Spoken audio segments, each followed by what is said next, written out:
Klausyk, pacans. Turi cigaretę? Nu, neturiu, aš nerūkau. Man nesvarbu, kad nerūkai. Davai, greit. Nu, aš tikrai nerūkau. Tai davai, 5 centų. Nu, staigiai. Man tikrai reikia. Nu, tai gal aš jau eisiu. Nu, palauk, kur niekur tu neisi. Jeigu aš patikrinsiu. Davai, parodyk. Parodyk kišenį.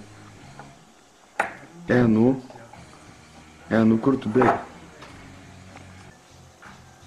Nu ką, ištrešiau mažą vaiką. Dabar nueisiu į Lukoilą. Nusipirksiu pivą ir įsidėsiu į spintelę. Niekur tu neįsidėsi. Tu išsigimėsi katę. Žinai apie tokį išsigimusių kačių mokestį? Ką?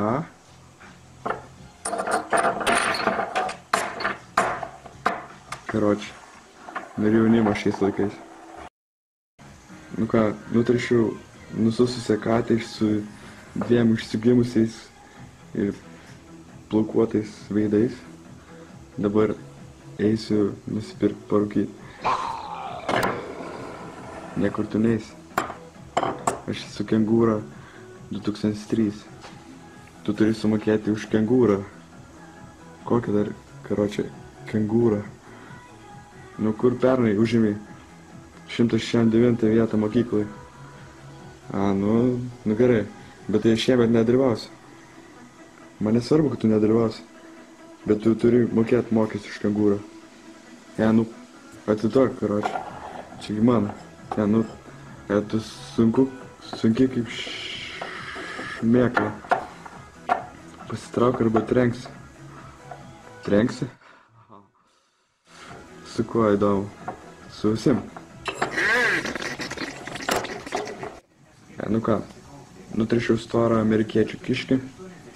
Dabar eisiu pirkti dozės. Niekur tu neisi. Aš esu kiaulė kanapyta ir praktiškai kaip mokesčių inspekcija ir tu turi man sumokėti kvailų, kengūrų, beformių ir be akių mokestį. Ką tokį? Tai pamatysi.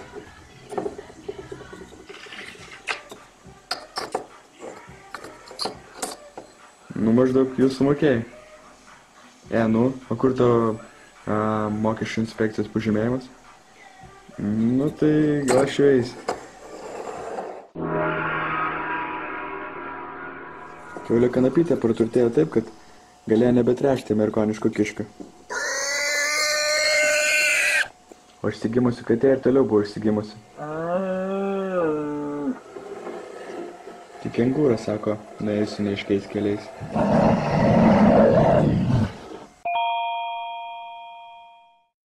Ei vyrai, ar matot, kas ten? O dieve, net kiaulė kanapytė trigubai gražesnė už šitą išsigimusią pabaisą. Tik pažiūrėk į jos pėdas. Na taip, bet yra ir vidinis grožis. Gal jisai genijus? Nemanau. Nu gal. Bet jisai iš Graikijos, tai jisai kietas.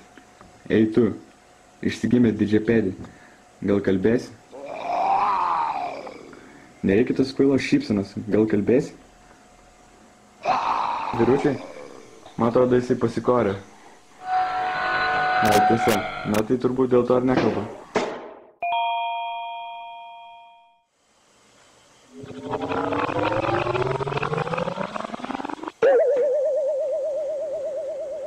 Čia Stalinas?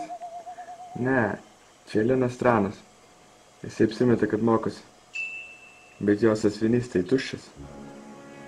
O iš tikrųjų tai jisai žiūri mergaitę, kuri irgi apsimetė, kad mokosi. Bet ir jo sąsiuvinys tuščias. Spaliukai surinko 8 paveikslėlius apie vyrą Leniną ir laimingą vaikų gyvenimą tarybų šalyje. Paveikslėlius suklijavo du albumo lapus po lygiai. Po kiek paveikslėlių spaliukai klijavo kiekvieną lapą. Nagi kiškai, mes visi laukiam tavo sprendimo. Pažiūrėk, kaip visi tave žiūri. Ką? Kodėl aš nenorėjau? O dieve.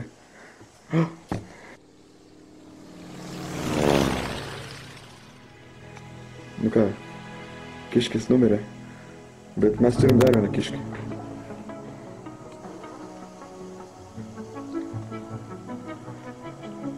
Borisai, nemirk. Tu man labai svarbus. Tu esi paskutinis kiškis. Ir nesvarbu, kad tu vyras ir aš vyras. Bet žinai, tu gal matei filmą Kuprotas kalnas? Dabar viskas įmanoma. Mūtų abu būtumėt puikiai pora. Nemirk, prašau. Borisai, aš žinau, mes dar galime gyventi kartu. Nemirk, prašau. Dėl manęs.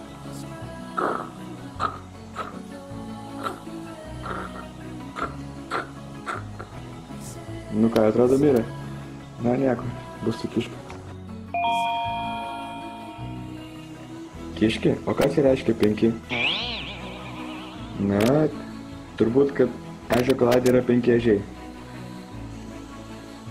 8.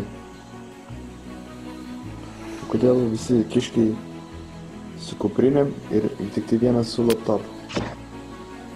Katė, kaip tu manai, ką čia reiškia skaičius 10?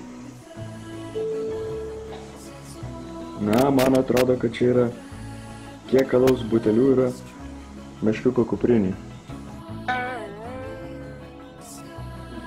Žiūrėkit, dar vienas išsigimėlis, o šitam iš burnos kažkas teka.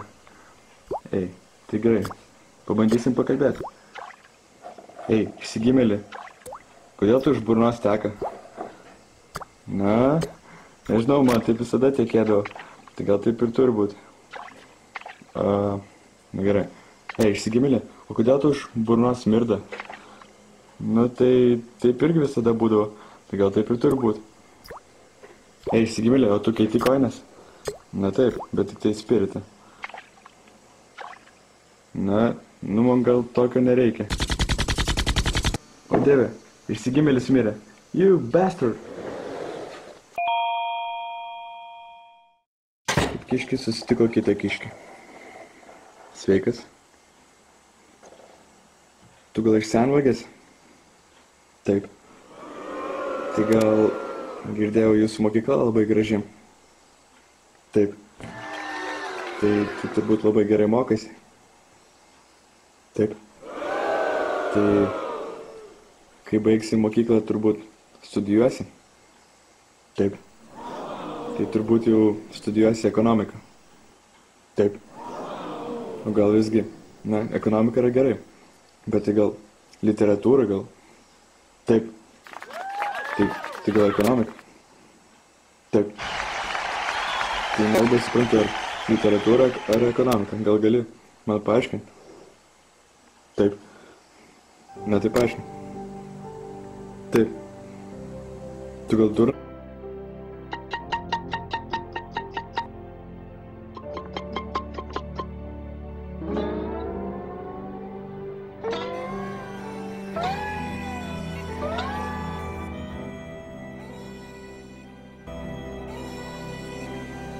Kiškis pasikorė, kartu su savimi tempdamas kiaulę kanapytę.